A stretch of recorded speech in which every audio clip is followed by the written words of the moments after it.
जय हिंद दोस्तों, Sandeep tricky math special YouTube channel में आप सभी का स्वागत है। बिहार पुलिस मद निषेध के लिए प्रैक्टिस सेट नंबर यह 35 है। इससे पहले हम लोग प्रैक्टिस सेट 1 से 34 तक कवर कर चुके थे। उसे अगर आप नहीं देखे होंगे तो उसे आप जरूर ही देख लीजिएगा। प्ले लिस्ट इसके लिए बना दिया गया है, तो आप प्ले लिस्ट में जाकर सभी वीडियो को आसानी से देख सकते हैं। यह जो सेशन है डेली आपको शाम 7 बजे होती है, तो आप जो है अधिक से अधिक लाइव में जुड़ने का प्रयास कीजिएगा। तो चलिए दोस्तों, इस सेशन को आगाज करते हैं और देखते हैं बारी बारी से प्रश्न को। और आज का फर्स्ट प्रश्न की गांधार कला शैली किसका मिश्रण होता है। तो दोस्तों यहाँ पे गांधार कला शैली का बात किया गया है, तो यह इंडो ग्रीक का जो है यह मिश्रण होता है। ऑप्शन नंबर यहाँ पे जो सी ऑप्शन है, इस प्रश्न का राइट आंसर हो जाएगा ऑप्शन नंबर सी। आंसर आप अपना टाइप करते चलेगा दोस्तों। और यहाँ पे इस प्रश्न का राइट आंसर क्या होना चाहिए कि राष्ट्रपति के रूप में निर्वाचित होने वाली भारत की प्रथम आदिवासी महिला कौन बन गई। तो यहाँ पे इस प्रश्न का राइट आंसर क्या होना चाहिए कि राष्ट्रपति के रूप में निर्वाचित होने वाली भारत की प्रथम आदिवासी महिला कौन बनी है। ये लगभग करेंट अफेयर्स का ही ये सवाल है, तो ये द्रौपदी मुर्मू हो जाएगा। ऑप्शन नंबर यहाँ पे जो सी ऑप्शन है, इस प्रश्न का राइट आंसर हो जाएगा ऑप्शन नंबर सी। आपको सभी क्वेश्चन जो है बहुत ही महत्वपूर्ण सेशन में करवाया जाता है, क्योंकि इससे बाहर अब एक भी प्रश्न उत्तर वह आने वाले नहीं है दोस्तों। अगर ये प्रैक्टिस सेट अगर अच्छे से दोस्तों की तैयारी कर लेते हैं, तो आपसे जो है खासकर जीके जीएस में आपसे अब एक भी प्रश्न उत्तर अब छूटने वाले नहीं है। और यहाँ प्रश्न है कि भारत के उच्चतम न्यायालय में न्यायाधीशों की संख्या में वृद्धि करने की शक्ति किस में निहित होता है। तो यह जो निहित होता है यह संसदों में, यानी कि ऑप्शन जो यहाँ पे जो ए ऑप्शन है, इस प्रश्न का राइट आंसर हो जाएगा ऑप्शन नंबर ए। जो भी दोस्तों नए जुड़े होंगे चैनल से वो जरूर ही सब्सक्राइब कर लीजिएगा। और यहाँ पे प्रश्न है कि बदू जनजाति किस क्षेत्र में निवास करती है। काफ़ी ये महत्वपूर्ण ये प्रश्न है कि बदू जनजाति किस क्षेत्र में निवास करती है। तो इस प्रश्न का जो राइट आंसर हो जाएगा सहारा मरुस्थल, जो कि राइट आंसर हो जाएगा, यानी जो डी ऑप्शन है, इस प्रश्न का राइट आंसर हो जाएगा ऑप्शन नंबर डी। और यहाँ पे प्रश्न है कि मंगलूर से कन्याकुमारी तक का तटीय क्षेत्र को क्या कहा जाता है। ये भी प्रश्नोत्तर काफ़ी महत्वपूर्ण ये प्रश्न है कि मंगलूर से कन्याकुमारी तक तटीय क्षेत्र को क्या कहा जाता है। तो इसे ही हम लोग मालाबार तट के नाम से जानते हैं, यानी कि जो ए ऑप्शन है, इस प्रश्न का राइट आंसर हो जाएगा ऑप्शन नंबर ए। और कौन सा राज्य जो है बांग्लादेश से अपनी सीमा नहीं बनाती है। यहाँ पे 4 ऑप्शन आपको दिया गया है। चारों ऑप्शन में से कौन सा जो ऑप्शन है वह सही आंसर हो जाएगी। कौन सा जो राज्य है वह बांग्लादेश से सीमा नहीं बनाती है। तो जो भारत की नहीं होता है कि इस प्रकार से बनता है, तो इसमें कौन सी जो राज्य है वह बांग्लादेश से सीमा नहीं बनाती है। तो ये ऑप्शन और यहाँ पे जो नागालैंड है ये इसका राइट आंसर है, क्योंकि नागालैंड जो तो ये तो ईस्ट साइड में होता है, क्योंकि इधर असम होता है, असम से ये सटा और रहता है। तो ऑप्शन और जो यहाँ पे जो डी ऑप्शन है, इस प्रश्न का राइट आंसर है। लेकिन असम जो है वह बांग्लादेश से सीमा बनाता है, बिल्कुल ही सही आंसर हो जाएगा ऑप्शन और यहाँ पे जो डी ऑप्शन है, इस प्रश्न का राइट आंसर हो जाएगा। और यहाँ प्रश्न के मनुष्य के शरीर में अधिकांश भोजन कहाँ पचता है। ये प्रश्नोत्तर बहुत ही महत्वपूर्ण है कि मनुष्य के शरीर में अधिकांश जो भोजन है वह कहाँ पचता है। तो देखिए इस प्रश्न का राइट आंसर हो जाएगा छोटी आंत में, क्योंकि वह बड़ी आंत से जो है वह होकर ही आता है। छोटी आंत में पूर्णतः जो है भोजन पचता है। ऑप्शन और जहाँ पे जो बी ऑप्शन है, इस प्रश्न का राइट आंसर हो जाएगा। और यहाँ प्रश्न की रक्त संचरण संबंधित खोज किसने की थी, यानी कि शुद्ध शब्द में कहा जाए कि रक्त संचरण संबंधित खोज किसने की। तो इस प्रश्न का जो राइट आंसर हो जाएगा वह ऑप्शन नंबर सी है, यानी विलियम हार्वे ने किए थे, यानी कि जो सी ऑप्शन है, इस प्रश्न का राइट आंसर हो जाएगा ऑप्शन नंबर सी। और चेचक के टीका की खोज एडवर्ड जेनर के द्वारा किया गया था, याद रखिएगा। और यहाँ पे प्रश्न है कि आर्थिक नियोजन एक विषय है डैश का। तो यहाँ पे इस प्रश्न का राइट आंसर क्या होना चाहिए कि आर्थिक नियोजन एक विषय है, किसका विषय होता है। तो यह होता है समवर्ती सूची का, यानी कि जो ए ऑप्शन है, इस प्रश्न का राइट आंसर हो जाएगा ऑप्शन नंबर ए। और कोशिका का खोज जो है वह किसके द्वारा किया गया था। कमेंट बॉक्स में बताइए कि कोशिका की जो खोज है किसके द्वारा किया गया था। और यहाँ पे इस प्रश्न का राइट आंसर क्या होना चाहिए। क्रांतिकारी संगठन अनुशीलन समिति की एक शाखा पटना में स्थापित किया गया था। तो यहाँ पे इस प्रश्न का राइट आंसर क्या होना चाहिए कि क्रांतिकारी संगठन अनुशील समिति की एक शाखा पटना में स्थापित किया था। तो इस प्रश्न का जो राइट आंसर हो जाएगा 10 का, वह सचिंद्र नाथ सन्याल के द्वारा, यानी कि जो ए ऑप्शन है इस प्रश्न का राइट आंसर हो जाएगा ऑप्शन नंबर ए। और यहाँ पे प्रश्न है कि भारत का 25वां नाभिकीय ऊर्जा केंद्र का नाम क्या है। तो यहाँ पे 25वां नाभिकीय ऊर्जा केंद्र का नाम बताना है। तो देखिए इस प्रश्न का जो राइट आंसर हो जाएगा औरावत भट्टा है, यानी कि जो बी ऑप्शन है इस प्रश्न का राइट आंसर हो जाएगा ऑप्शन नंबर बी। आज कुछ पल पहले हम क्वेश्चन पूछे थे कि कोशिका की खोज किसने किया था, तो आप सभी का आंसर आया होगा कि रॉबर्ट हुक, जो कि बिल्कुल ही राइट आंसर हो। देखिए मृत कोशिका की जो खोज है वह रॉबर्ट हुक के द्वारा किया गया था दोस्तों।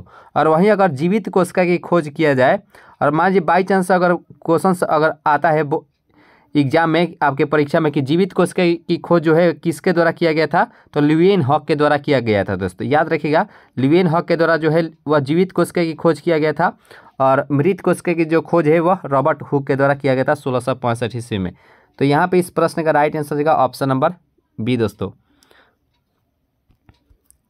और यहाँ पे प्रश्न है कि किस तीर्थकर का जन्म चंपापुरी भागलपुर के निकट हुआ था। तो यहाँ पे इस प्रश्न का राइट आंसर क्या होना चाहिए कि किस तीर्थकर का जन्म जो है वह चंपापुरी भागलपुर के निकट हुआ था। तो 12वां प्रश्न का जो सही आंसर हो जाएगा वह वसुपूज्य, यानी कि जो बी ऑप्शन है इस प्रश्न का राइट आंसर हो जाएगा ऑप्शन नंबर बी। आइए दोस्तों नेक्स्ट प्रश्न को कवर करते हैं। और यहाँ पे प्रश्न है कि नेल्सन मंडेला अंतर्राष्ट्रीय दिवस कब मनाया जाता है। तो यह 18 जुलाई को मनाया जाता है, जो सी ऑप्शन है इस प्रश्न का राइट आंसर हो जाएगा।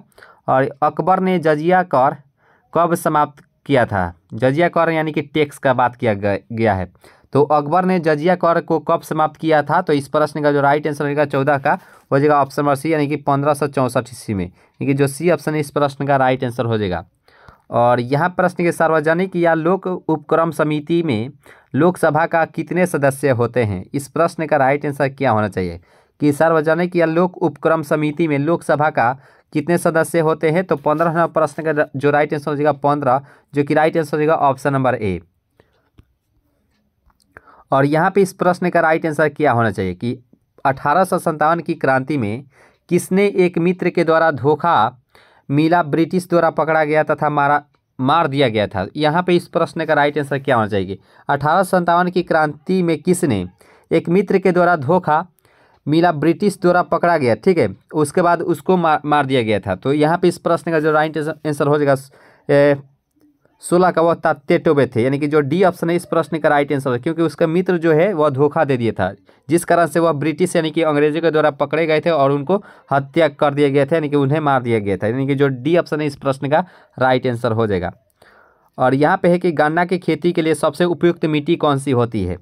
तो वैसे इस प्रश्न का राइट आंसर क्या होना चाहिए कि गन्ना की खेती के लिए उपयुक्त मिट्टी कौन सी होती है। तो इस प्रश्न का जो राइट आंसर हो जाएगा 17 का वह हो जाएगा ऑप्शन नंबर डी, सॉरी जो ए ऑप्शन है इस प्रश्न का दोमट मिट्टी होती है, ऑप्शन नंबर जो ए है इस प्रश्न का राइट आंसर हो जाएगा। उस क्वेश्चन में आपको थोड़ा सा भी डाउट नहीं होना चाहिए कोशिका के। देखिए क्वेश्चन ज़्यादातर आपको क्वेश्चन मिलेगा कि कोशिका की खोज किसके द्वारा किया गया था।